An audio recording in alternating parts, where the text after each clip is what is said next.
So thank you once again for being here and being part of this session.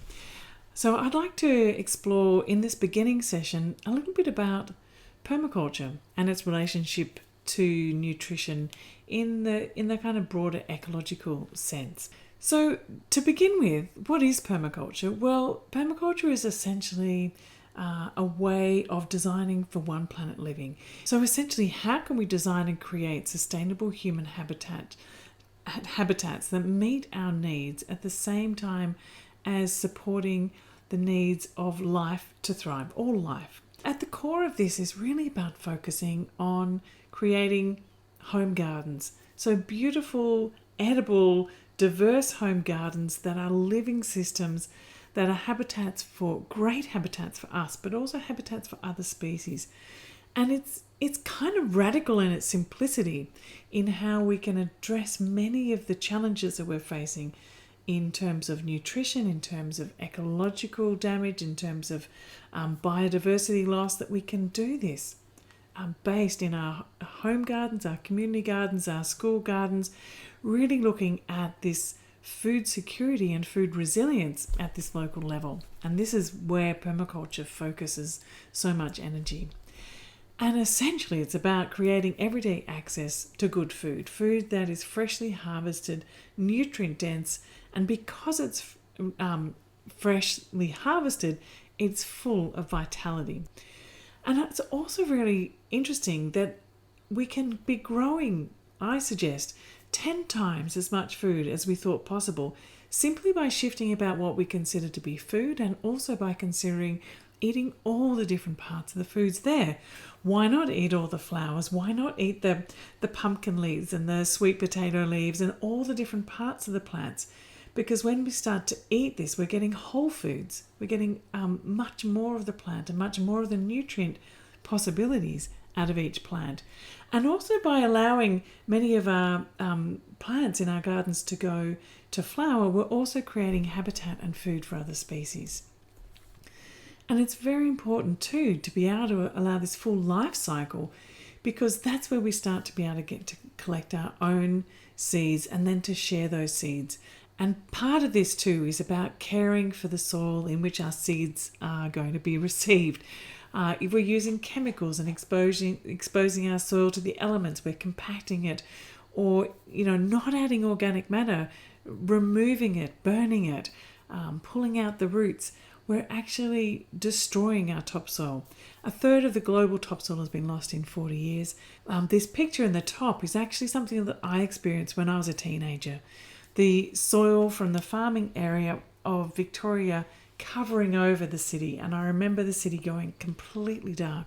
This was an awakening for me that something was wrong in our food system. So in order to care for us, when we care for our soil, we start to create much more alive soil. The soil is alive, the plants are healthier, and therefore we can become healthier too, because in a live soil there are billions of living things. And one of the key things that I find is absolutely essential to this is this last point, that within a spoon of soil that there is 13 kilometers of fungal filaments. Now these are these mycelial webs that are going out foraging for nutrients. So what they do is they connect onto the end of roots and go deeper and further into the soil, collecting nutrients and minerals and moisture and bringing them into the plants, putting composting all throughout the garden. So rather than having a compost over in one area and then having the garden elsewhere, all throughout the garden there's compost bins, worm farms, all different kinds of ways of taking the nutrients directly back into the soil. So you get these household cycles that happen from the nutrients that come out of the home that go straight back into the garden, into the soil, into the food system. And that includes integrating worm farms as well. So anything that is biodegradable that comes out of your home, your garden, your neighborhood, even choosing to have cotton clothing so when it's finished it can go back into the soil. And Stacey is going to talk about humanure later as well.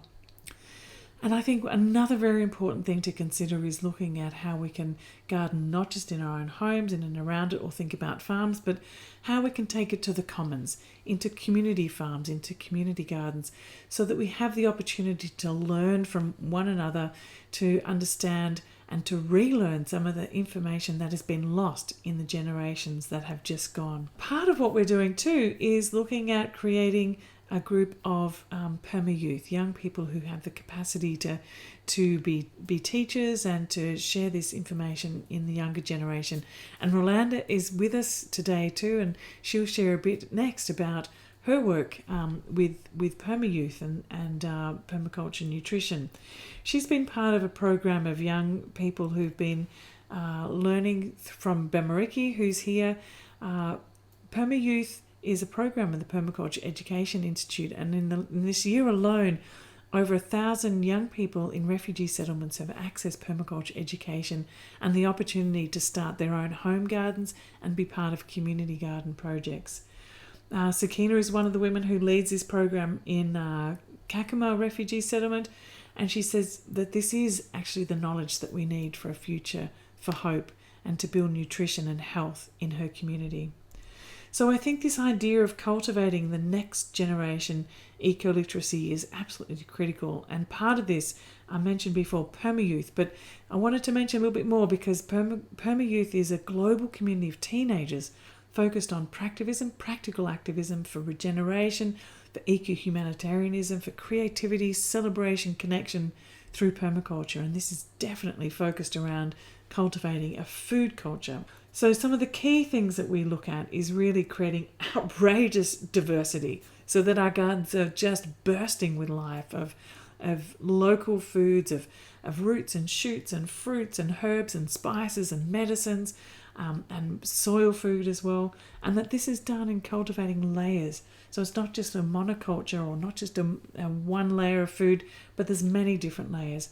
And a part of that too is really just focusing on how we can create more garden and less path, and packing as much as possible as we can into every single part of our gardens and our spaces. And the central part of that too is protecting the soil life. The more that we bring the soil alive, the more that we're going to be able to pack our gardens full of thriving and abundant food in this beautiful array of diversity. So I want to let you know quickly that if you check out the Permaculture Education Institute site, you'll find a whole lot of resources there, from masterclasses and courses. There's a blog where you can access hundreds of articles all about growing permaculture and different ways of using different plants. There's also a YouTube channel which I run called Our Permaculture Life, and again there's hundreds of films there that can help you to take first steps in your permaculture journey. And each of the speakers that's coming up next will be talking about different aspects of the way that they interact with permaculture and nutrition. So I hope you enjoy the remaining speakers as part of this session. Thanks for listening.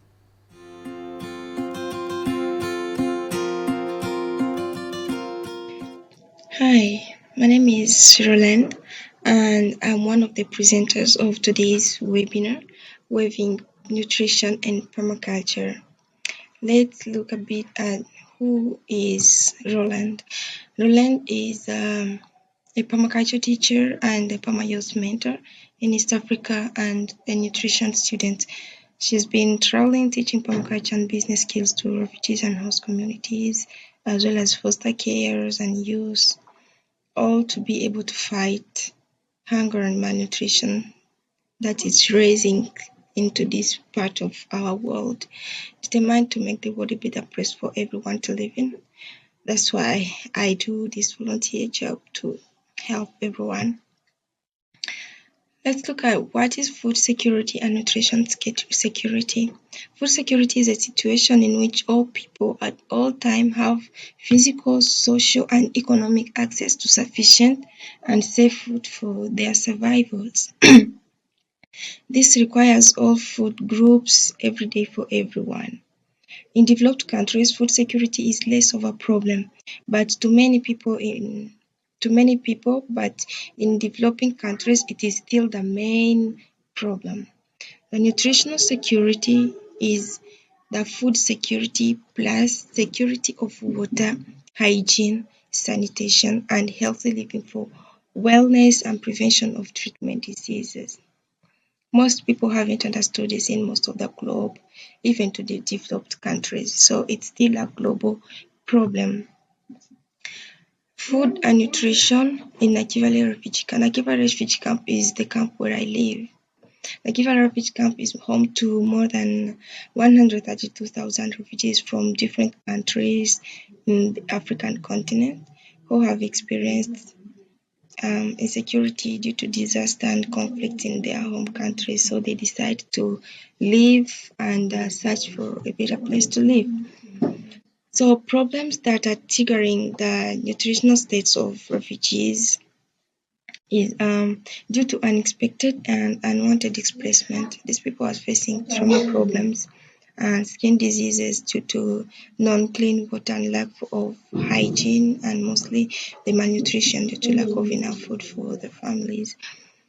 Most of us rely on monthly donations from UNHCR, which is $5 monthly per person, and which is totally not enough for a person to serve themselves for a whole month. Also, the camp is somehow desertic. There are not enough trees out there and very little rain throughout the year. There is not much rain for people to practice good agriculture. So we will need to implement permaculture principles and regenerate the camp. Impact of the lockdown. During the lockdown, we also got major problems. Due to the lockdown, even those who were making small business got stopped and the market was stopped. People are relying on the $5 monthly, which is totally impossible. So the risk of malnutrition to children and women and even everyone is really rising. The roads are closed, and people who are bringing materials from other places to the camp were also stopped. This is also one of the things that triggered the nutritional status of people because of stopping the movement into the country.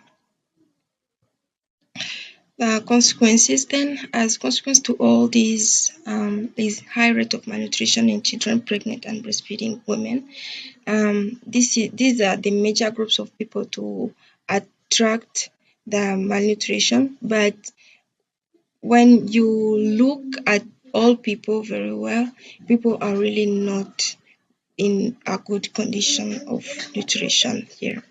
Many refugees are taking the deadly decision of going back to their country. I call it a deadly decision because it's really deadly. People are taking the decision to go back to countries where there is wars, where they know that they won't sleep and wake up without hearing gunshots, without hearing people who are killed in the night, even during daytime. So it's really a deadly decision. The food security of refugees is threatened as well as the nutritional security on the high scale. So for the refugees, the nutrition security and the food security all are threatened. So it's like we are nowhere to be found into the two concepts. So the action taken for us, together with the Permaculture Education Institute and the Farmer Youth, have been able to host trainings in Nakivale and other places in Uganda for refugees and host communities, which has been fruitful for the people that we thought. During this lockdown, the people that we thought have been helping themselves in getting food and whatever due to the skills that we taught them. We're helping women in setting kitchen gardens at their home to feed their families and improve the nutritional status of their children. Call for action. The nutritional status of people in refugee camp is at risk, and that's why we are calling for everyone around here to help us bring hope in this difficult situation. Thank you. Hey there, everyone. My name is Afsha Omar, and I'm absolutely honored and thrilled to be part of today's webinar focused on weaving permaculture and nutrition together. The red building in this aerial image is a maternity waiting home situated in Lilongwe, Malawi, surrounded by numerous health services and a thriving regenerative garden based on permaculture design methods and principles. One of the primary focus was to connect human health to environmental health, and one of the methods we sought to do that was by focusing on nutrition within the health sphere, specifically expectant mothers, their guardians, and our staff. At the health center, the waiting home addresses 2 of the 3 delays connected to maternal mortalities: the decision to come to the waiting home and the delay associated with the time it takes to get to the hospital to receive adequate care. In addition, the integration of permaculture into the waiting home has been to holistically improve the patient's well-being while providing an inspirational space and connecting various aspects: nutrition, education, design, environment, conservation, and health. As mentioned, the primary focus is to improve the quality of lives of everyone, and accessing nutritious, diverse, healthier food is a right to everyone. When we refer to good health, what does this mean? This is directly connected to our quality of life, determined by health, well-being, happiness, and education that can all be achieved sustainably through permaculture design and principles. One way we are striving to do this at the health center is by providing a positive environment filled with multiple elements, such as a productive garden, ornamental gardens, education space, inspiration, renewable energy, green spaces to enhance mental well-being, and biodiversity. This results in a beautiful web of connections, or something that I like to refer to as a dream catcher, where all barriers are being overcome to achieve the goal of improved nutrition, health, and well-being for all. Permaculture promotes a solution and design-oriented approach, directly addressing needs. In this case, developing a dynamic working demonstration that has the potential to be scaled up to other facilities, but more importantly, connecting the importance of humans to their environment through food and other design principles within permaculture. Permaculture helps us understand and create harmonious integration of people to their landscapes. In this case, the need for improving health outcomes of pregnant women, respecting plant and animal systems, and connecting socioeconomic structures whilst understanding the needs within a healthcare setting. At the health center, we are able to use permaculture as a teaching tool within multiple areas ranging from tree planting to compost making to fuel-efficient cook stoves, backyard design, indigenous plant knowledge, the balance between homeopathy and allopathy, and of course, nutrition. Being able to plant what is required daily while building soil health and knowledge is critical in improving one's quality of health. And at the health center, using multiple tools and demonstrations, this is exactly what we do. We are also nurturing future environmental stewards through multiple programs, including a community outreach program involving youth and an adolescent mothers program. Through permaculture, you are able to have the ability to design a secure future for families, lands, and culture.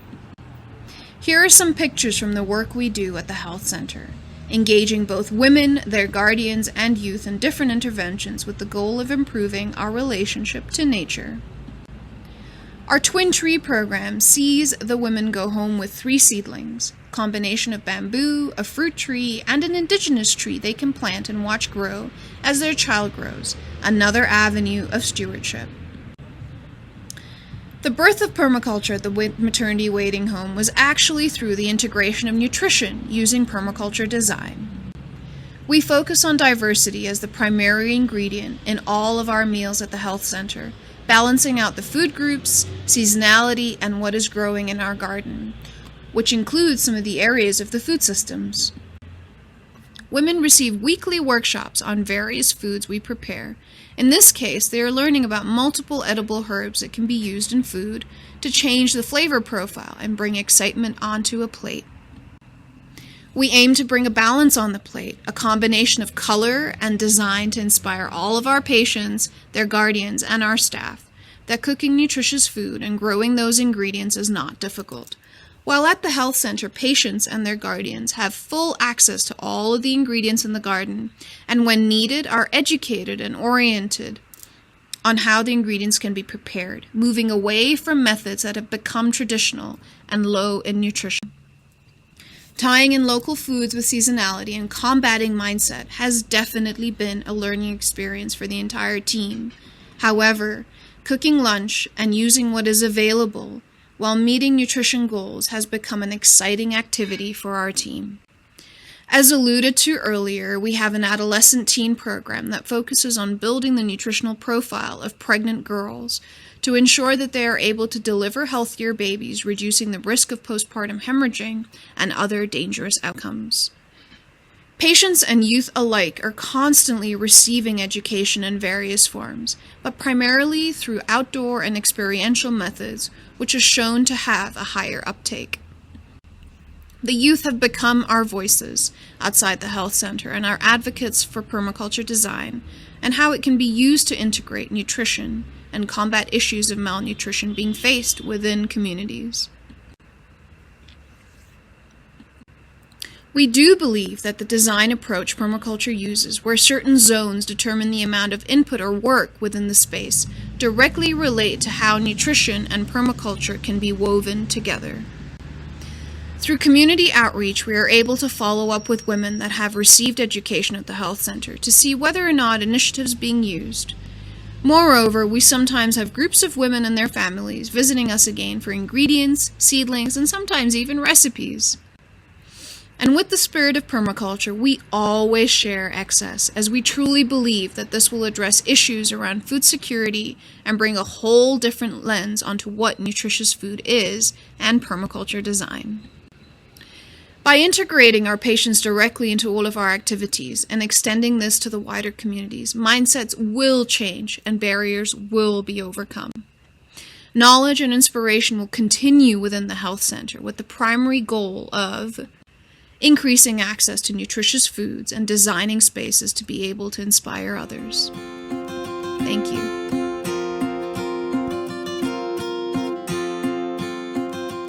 Hello everyone and welcome to Never Ending Food. I am going to show you how I got involved in permaculture nutrition through what I've been calling sustainable nutrition. This is our home. We welcome people to come and visit, or you can visit online. I want to show you a couple of books and posters and one thing in the garden. So we've written a book called Sustainable Nutrition Manual, and it comes in 3 parts. The first part talks about healthy humans, what we need to live healthy. So food is a big part of that. Also water, also energy. We need healthy air. Today we're going to focus on food and water. Then part 2 is about a healthy environment. And the healthy environment is what provides us with that food, with that water, with that air, all the things that we need to live if we take care of it. So this talks about how we can take care of the environment. It's very similar how our body stays healthy and how the environment stays healthy. And that for me is the connection between permaculture and nutrition. And I would love, by the end of these sessions, for more permaculturalists to deliberately help design for nutrition, and for nutritionists to understand what permaculture can do to provide all the things we need.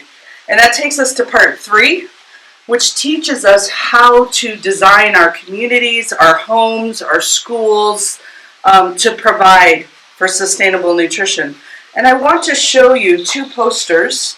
We're going to look at the human digestive system and how nature eats, how nature stays healthy. They're very, very similar. If we start with humans, when we put nutrients into our mouth, it's food that we put into our mouth, it's water, we also breathe air.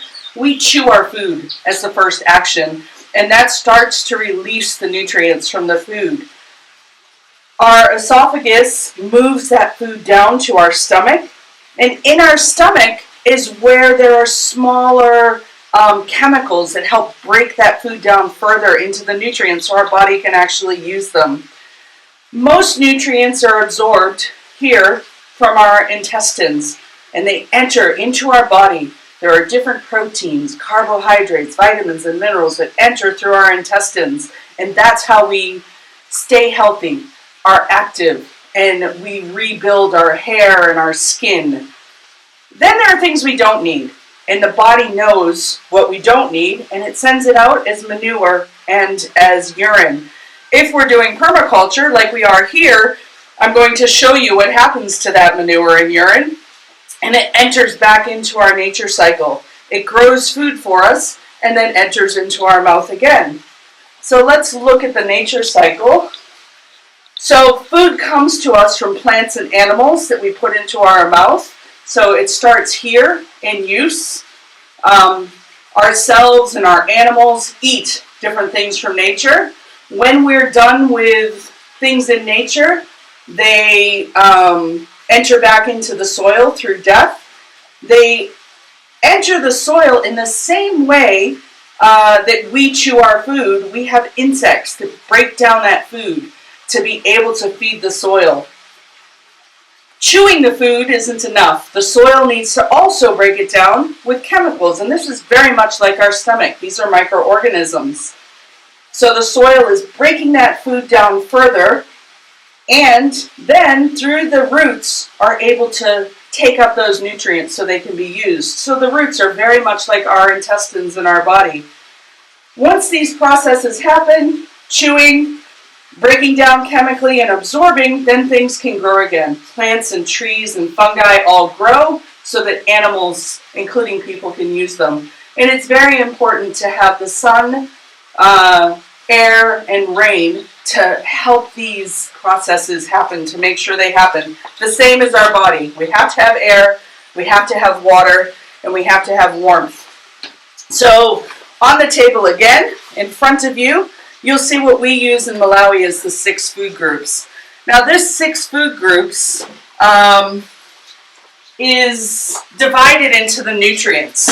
So we don't have time to go through all of them today. What you see on the table is only about 100 foods. In Malawi we have 600 foods, and they're grouped into fruits, vegetables, and this should be about half your plate, half your diet.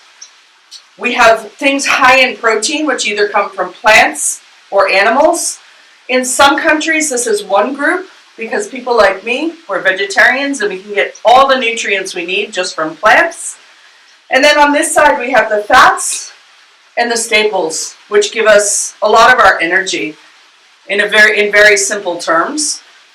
And water, very, very important for us to get all our water. And we can get all we need if we're designing our communities for that. I'd like to show you our composting toilet, because that gives an example of how our manure and urine can go back to feed our environment to get the food we need. Welcome to our composting toilet. When we need to release manure or urine, we come into this toilet, and it looks like any other modern toilet, but underneath there's just a bucket. There's many styles of composting toilets. This makes a compost pile with our manure. When we deposit our manure and urine, then we have just a mixture of leaves and soil here, and we take a scoop and we make sure it's fully covered, and you can see there's no insects. As long as you cover it, it's all fine, it doesn't smell. So then we take the bucket out and we process it out here. And once we finish our business, our hands have a little bit of dust on them. We just tip our tippy tap, which are becoming very popular. We use our soap. Of course, I would wash my hands for longer if I was in a real situation. And the water goes back into the plants, because in permaculture we don't waste anything. So now it's time to empty our bucket, and we would just come to these 3 bins. And this is the bin that we're filling right now. This bin was filled about 3 months ago, and it was full up here.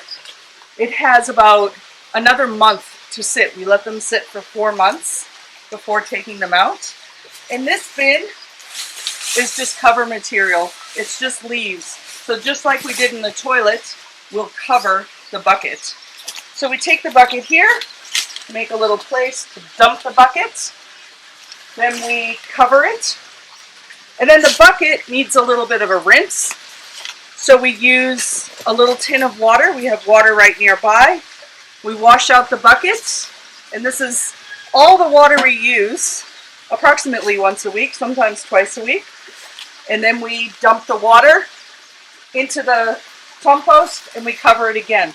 As long as you're covering each layer, there's no flies, there's no smell. Often people don't even know that they're sitting near our toilets. So if we live within the cycles of nature, we can have all the foods, all the medicines, all the energy that we need. And that, to me, is what permaculture nutrition is. And this is on a household scale. My colleagues will be telling you about what they've been doing. You can do this on a national scale. I'm looking forward to discussing this with you.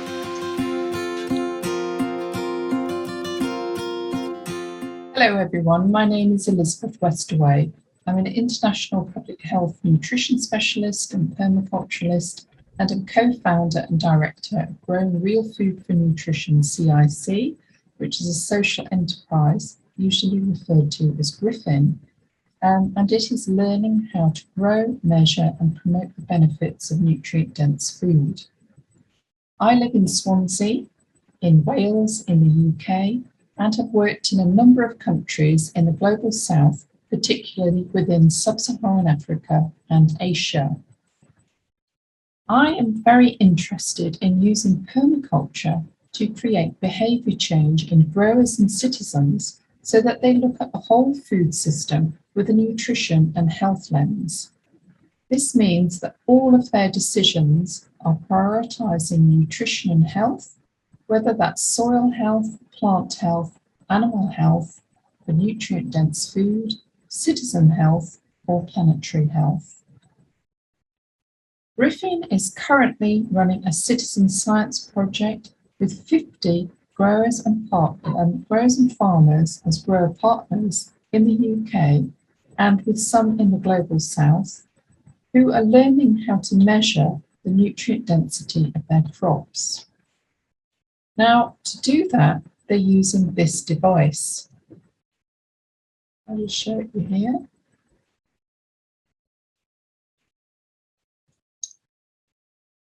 This is a Brix refractometer, and it measures total dissolved solids.